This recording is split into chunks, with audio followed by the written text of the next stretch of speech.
ایک مسلمان بادشاہ کے دربار میں ایک مرتبہ ایک فنکار پیش ہوا۔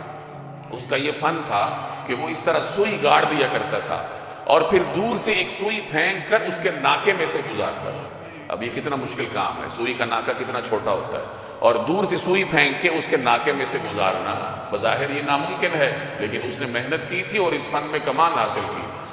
اس زمانے میں بادشاہوں کے درباروں میں مختلف صاحب فن لوگ پیش ہوتے تھے، اپنے فن کا مظاہرہ کرتے تھے، بادشاہ سے انعام لیتے تھے۔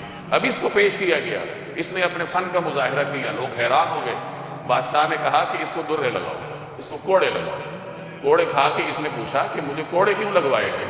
میں نے تو اپنے فن کا مظاہرہ کیا۔ تو بادشاہ نے کہا اللہ نے تمہیں صلاحیت دی ہے، تم نے محنت کی اور تم نے صلاحیت کو ضائع کیوں کی؟